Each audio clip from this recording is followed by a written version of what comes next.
Bonsoir. À la une de l'actualité ce soir, recensement et identification biométrique des fonctionnaires et contractuels de l'État. Le ministre de la fonction publique fait le point de la situation face à la presse nationale. Journée internationale de lutte contre le paludisme. La Guinée célèbre la lutte contre le paludisme. Bientôt le Festival international du film environnemental en Guinée. Objectif interpeller les uns et les autres sur la propriété de l'environnement pour un meilleur cadre de vie. Encore bienvenue à tous. Nous commençons ce journal par cette brève du séjour du président de la République au Royaume du Maroc. Ce vendredi, le président de la République, après avoir accompli son devoir religieux, a visité le mausolée du roi Mohamed V où des prières et bénédictions ont été formulées. Professeur Alpha Condé a ensuite signé le livre d'or de la mosquée Mohamed V. Sanassi Keita, envoyé spécial au Royaume chérifien, reviendra sur cet élément dans nos prochaines éditions d'information.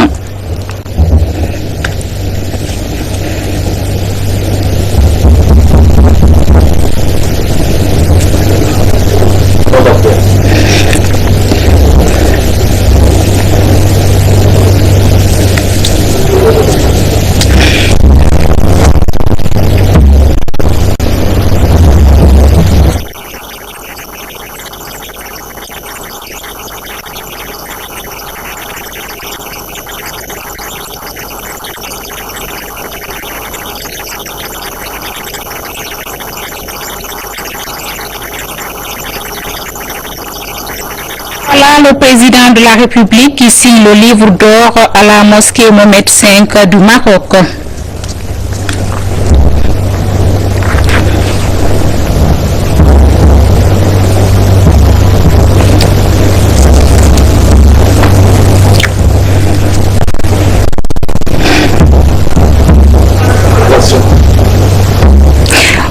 Donc cet élément dans nos prochaines éditions d'information. Un chiffre, 19 000, c'est le nombre de fonctionnaires en situation d'abandon de poste, cas de maladie ou de décès dans l'administration publique.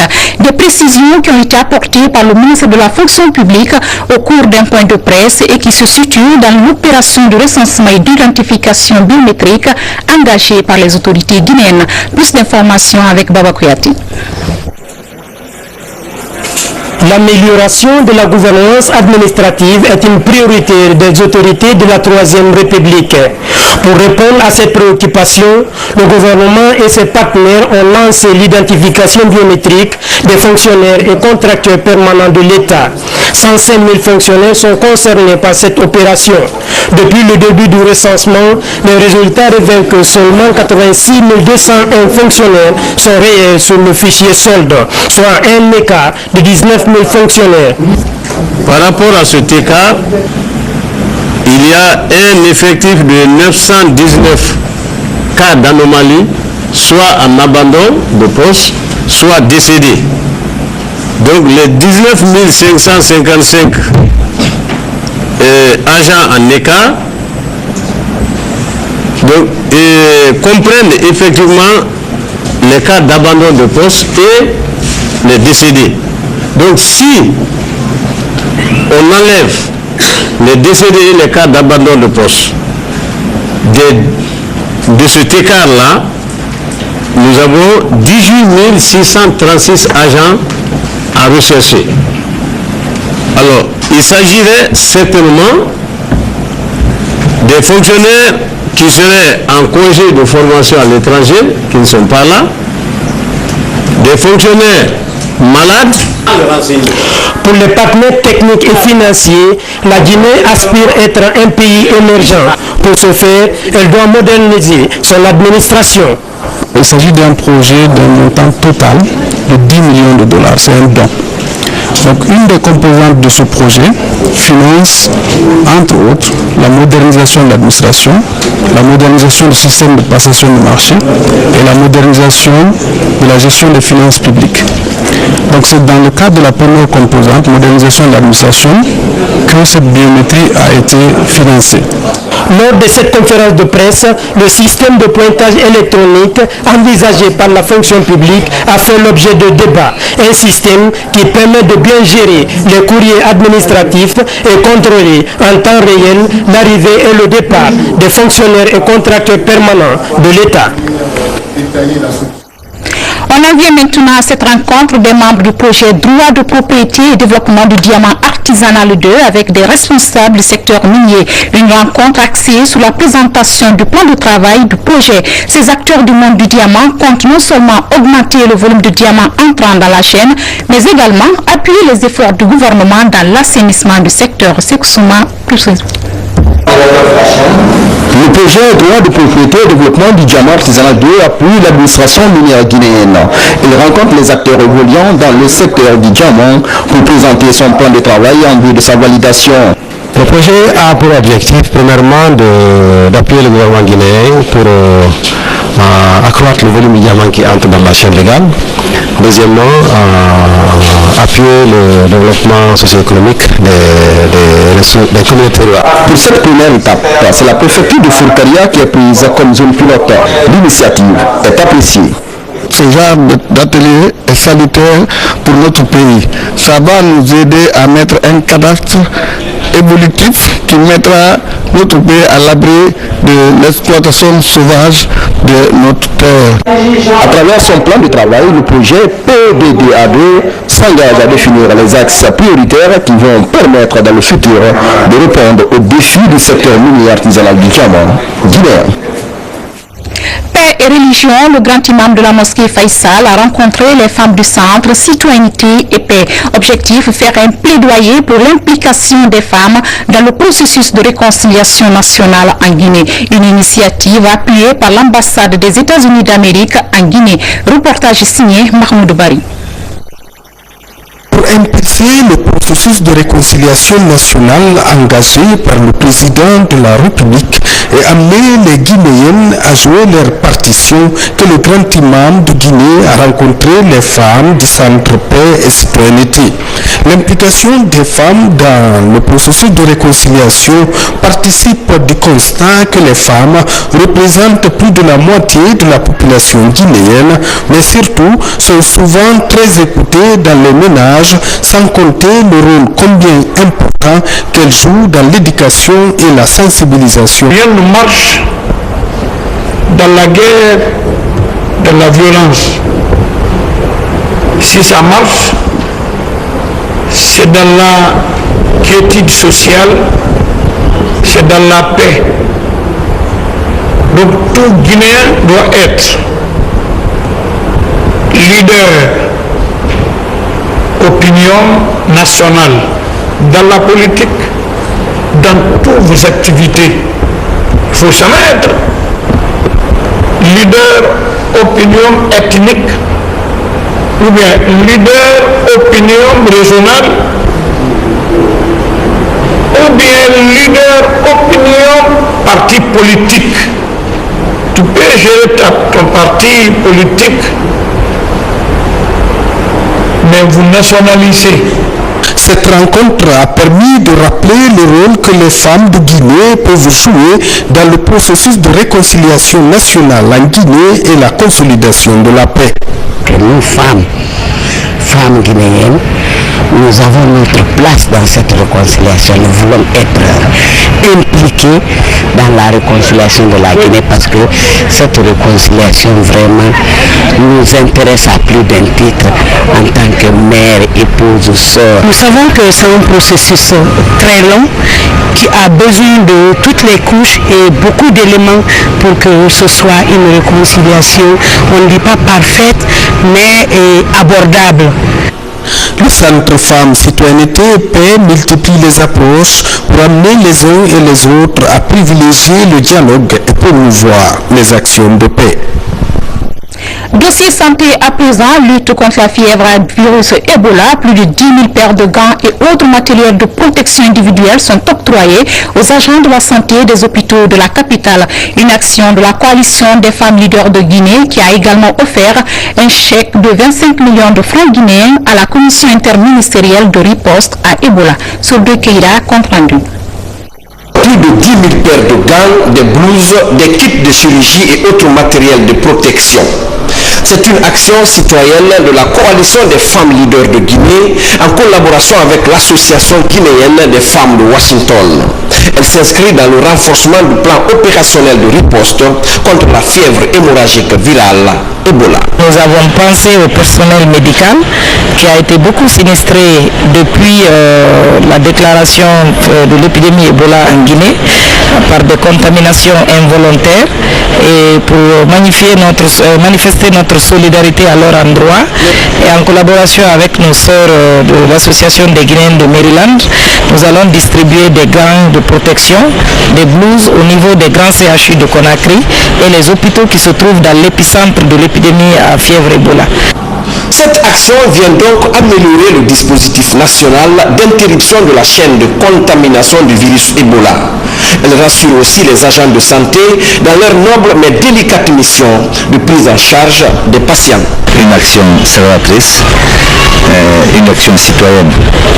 Et je lance un appel à tous les opérateurs économiques, à tous ceux qui peuvent aider les structures sanitaires aujourd'hui pour que nous boostons hors du territoire le virus Ebola.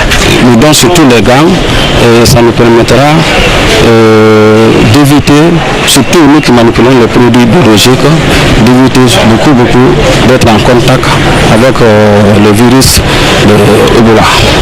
Pour matérialiser son engagement à accompagner l'ensemble des activités de riposte à la fièvre hémorragique Ebola, la coalition des femmes leaders de Guinée et Impact Plus Guinée remettent ce chèque de 25 millions de francs guinéens à la commission interministérielle de riposte.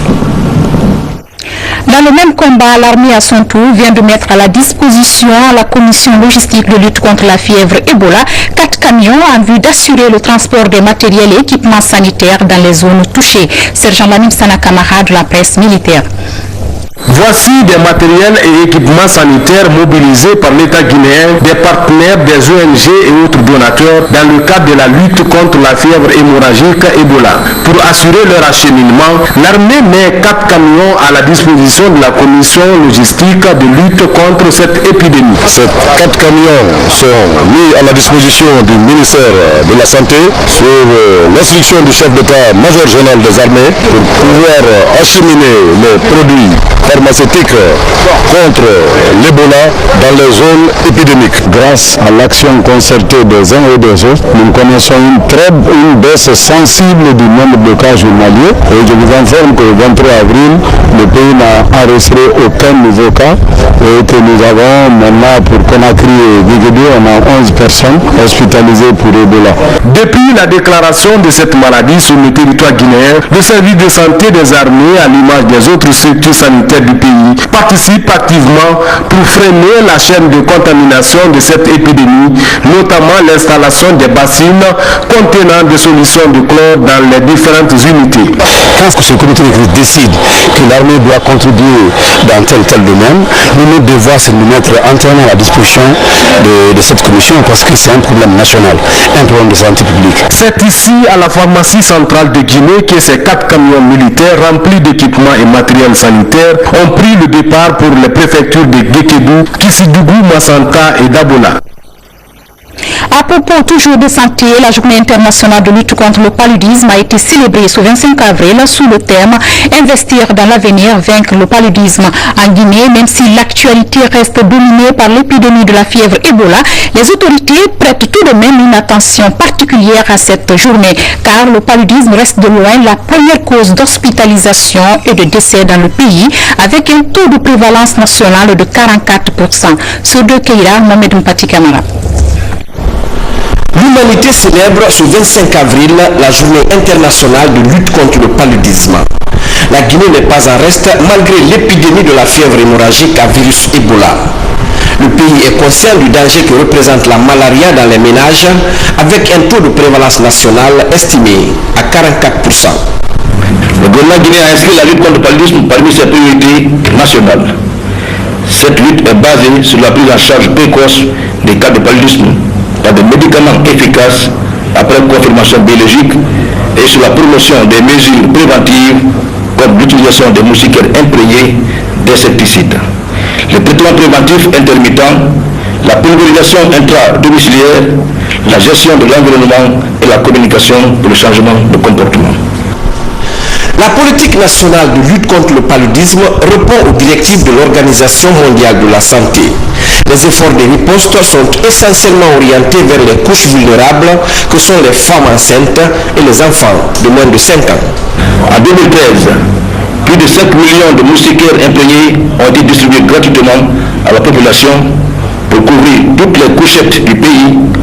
Plus de 60% de nos femmes enceintes ont bénéficié du traitement préventif intermittent pour se protéger du paludisme et des millions de doses de médicaments antipaludiques à base de dérivés d'artémisine ont été distribués gratuitement pour le traitement des malades dans nos structures et au niveau communautaire. La célébration de la 7e journée internationale de lutte contre le paludisme est une opportunité pour les États africains d'accroître le financement en faveur des programmes nationaux de riposte. En Guinée, le programme national de lutte contre le paludisme a élaboré un plan stratégique 2013-2017 pour un budget estimé à 170 millions de dollars. Autre facette de l'actualité sanitaire avec la signature d'un contrat de prestation entre la Direction générale de la douane et une clinique privée de la place. L'action s'inscrit dans le souci de garantir la santé des agents de douane à travers la reprise et le renforcement de leur mutuelle. Reportage Kourma Seko Ferna et la Seko Sibi.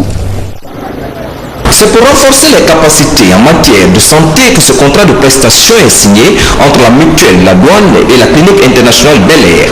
Initiée il y a environ 10 ans, la mutuelle n'avait jamais eu le vent en poupe que maintenant. Avec la signature de ce contrat, les membres de la mutuelle pourront bénéficier d'un traitement en cas de maladie. Comme disait un penseur, nous voulons un esprit sain dans un corps sain. C'est dans ce cadre que la Direction générale de douane, en commun accord avec tous les douaniers, ont pensé qu'il faut réactiver la mutuelle. Et tout le monde a compris, chacun s'est donné, et aujourd'hui nous avons abouti vraiment à la ceinture de cette prestation. Les deux parties se réjouissent de ce partenariat dont chacune mesure l'importance.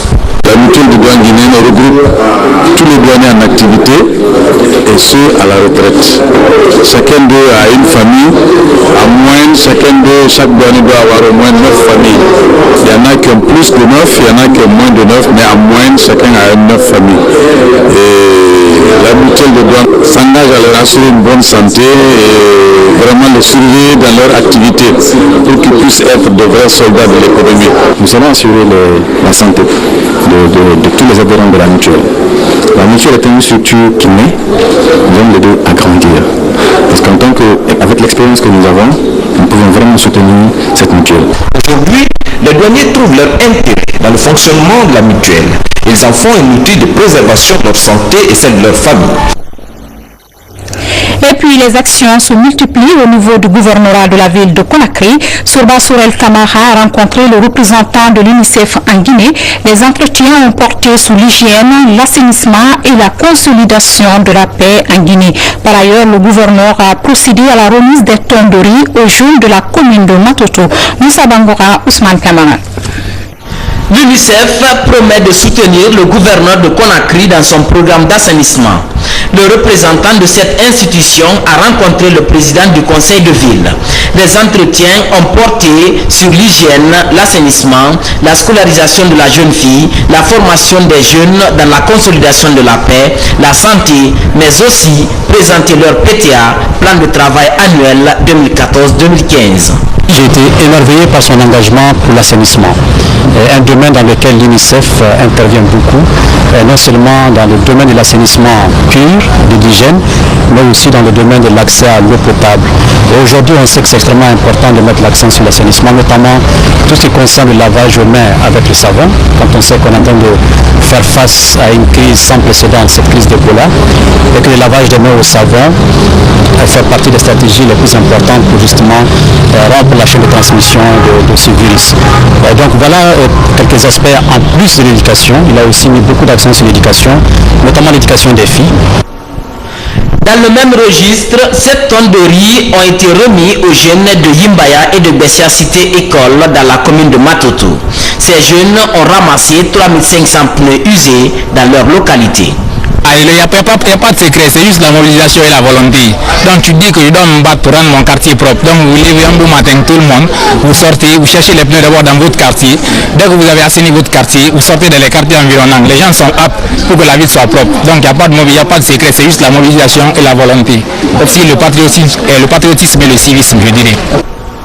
À travers cet acte, ces jeunes s'engagent à débarrasser Conakry de ses ordures plastiques.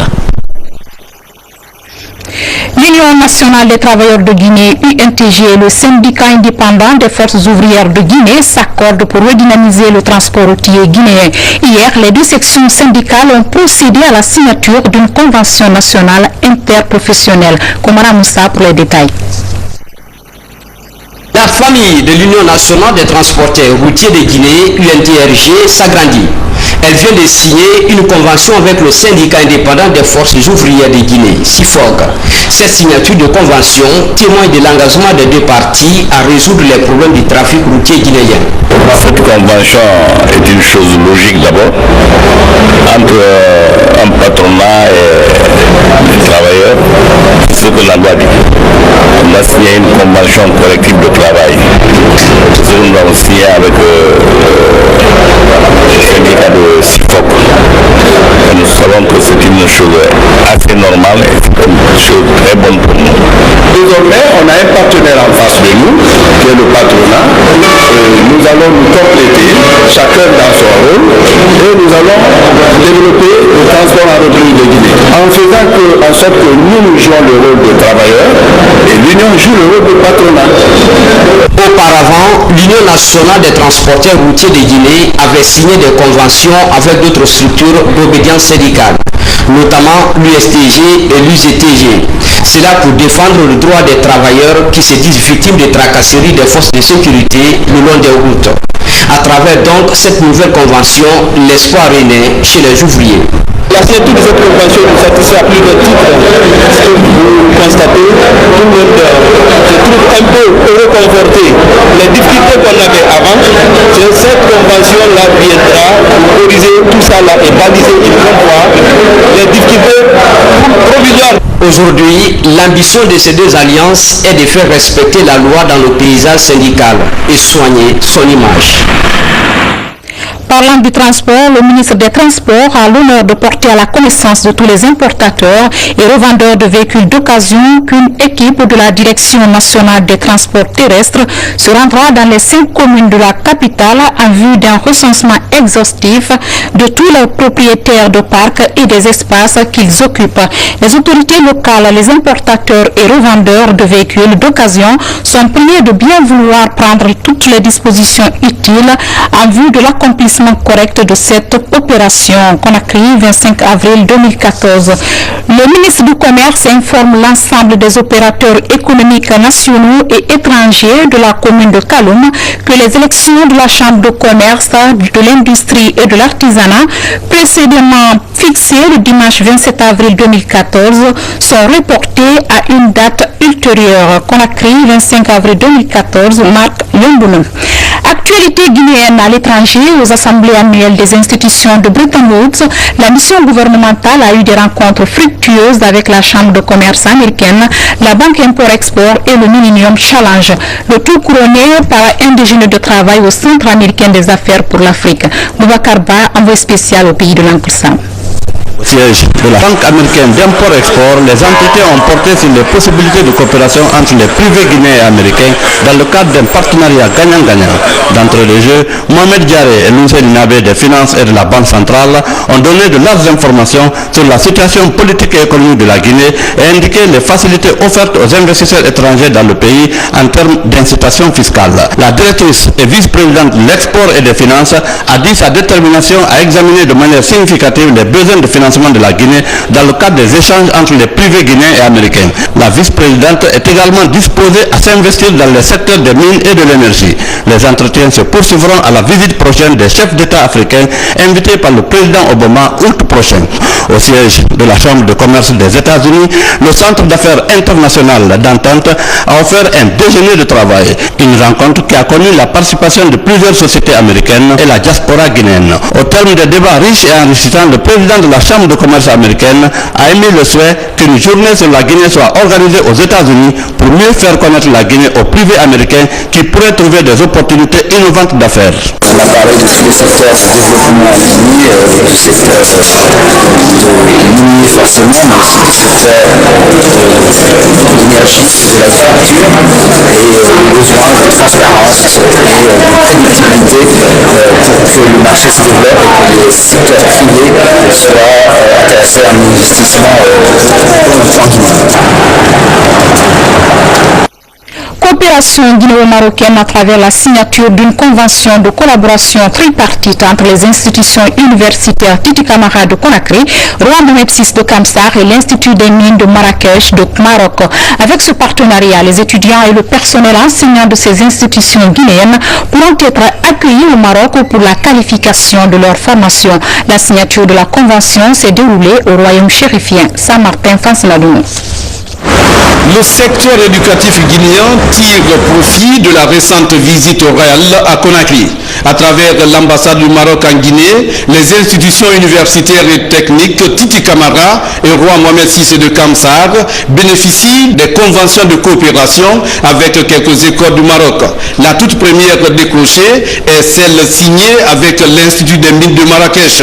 L'Institut doit apporter aux établissements supérieurs et professionnels de l'UTICA et de l'UPM6 de Kamsar son appui pédagogique, technique et scientifique. Tout ce que nous avons accumulé de l'expérience il y a plus de 30 ans dans cet établissement, nous sommes prêts effectivement à collaborer avec les deux universités, les deux établissements pour la formation de techniciens qui seront prêts à être opérationnels dès leur sortie des établissements.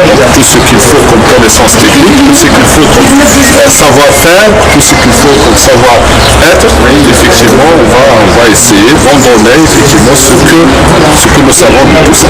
Le partenariat prévoit l'échange de documents didactiques, la construction et l'équipement des laboratoires, ainsi que le perfectionnement des formateurs. Les étudiants des deux parties contratantes bénéficieront aussi des stages selon la capacité d'accueil des entreprises minières des deux pays. C'est le résultat d'une longue démarche administrative. Et ce qui est intéressant là-dedans, c'est le partage de la formation, le partage de deux expériences, de une formation. On a pris ça comme slogan de la présente convention. Notre tendance, c'est non seulement harmoniser la formation, mais aussi faire en sorte qu'on établisse un lien entre l'industrie marocaine et l'industrie guinéenne.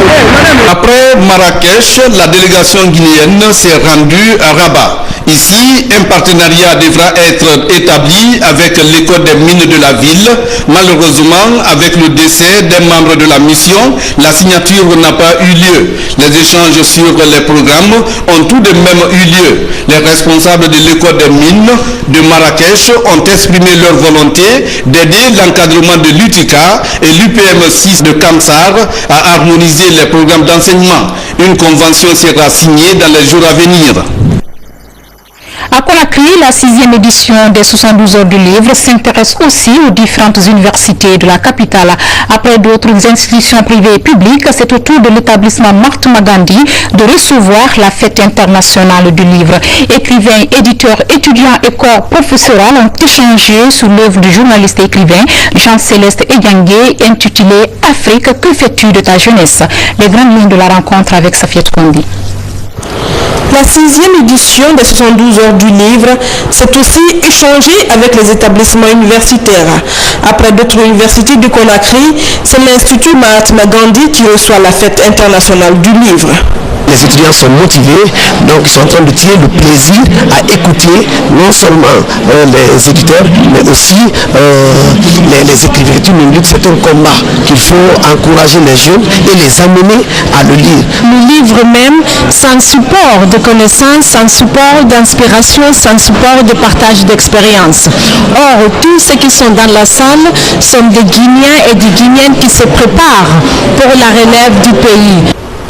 Éditeurs auteurs, écrivains et étudiants se retrouvent pour parler du thème Livre, jeunesse, paix et développement local. Le roman de Jean-Célestin Edjangué, Afrique, que fais-tu de ta jeunesse, était à l'honneur.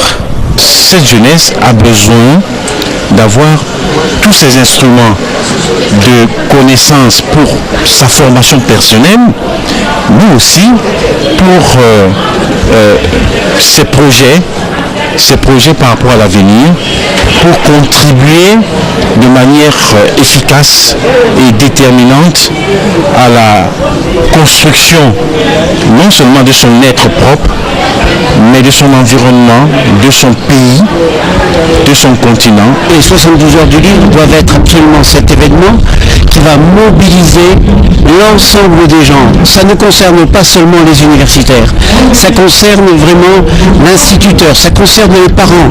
Il faut absolument que les parents prennent un livre, il faut que les jeunes touchent le livre. Cette 6e édition des 72 heures du livre prendra fin à Conakry avec l'espoir de voir le nombre de lecteurs augmenter au fil du temps. Conférence débat à l'Université générale Lansana Conté de Sofonia sous le thème Les villes africaines.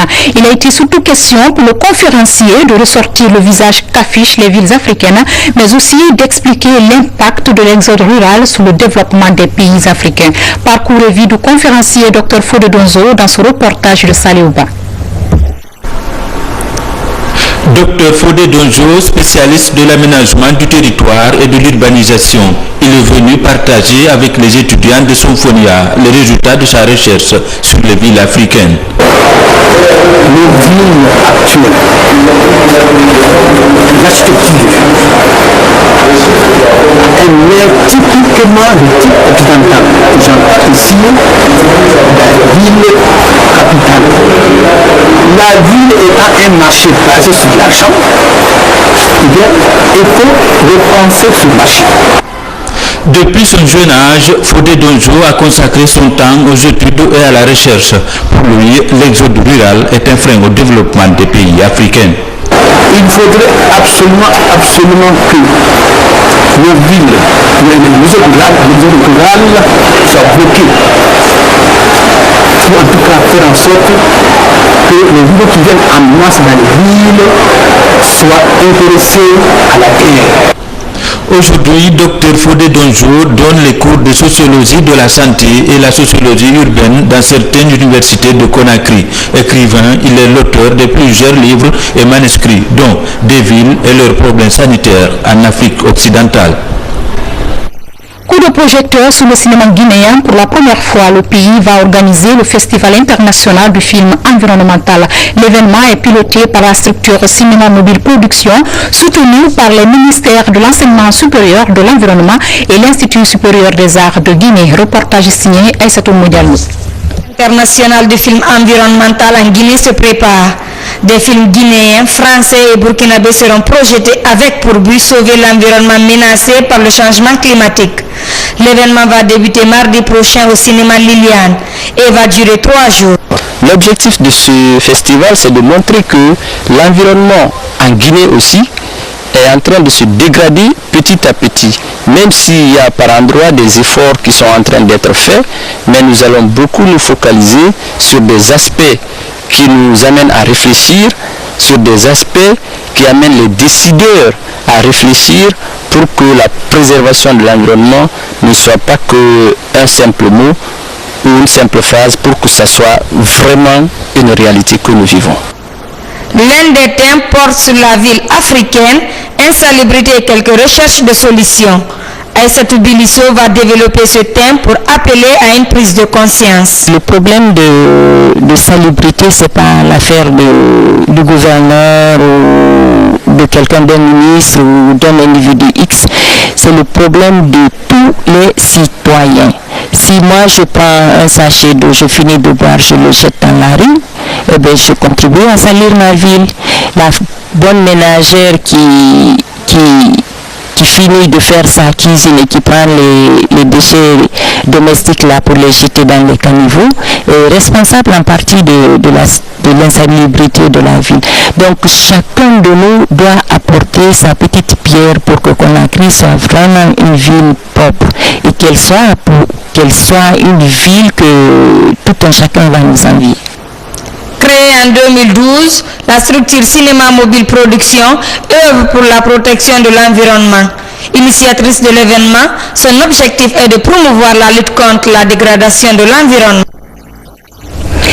En bref et en image, notre confrère Siba Richard Bilvogui a regagné sa dernière demeure ce vendredi. À la levée du corps, la famille, les collaborateurs et plusieurs autres connaissances de cet éminent journaliste lui ont rendu hommage.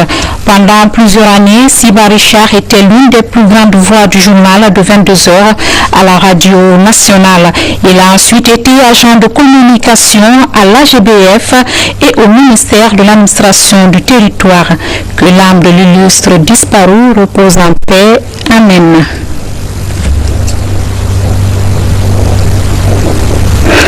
Mesdames et messieurs, c'est la fin de ce journal. À tous, merci de l'avoir suivi et excellente suite de programmes télévisés.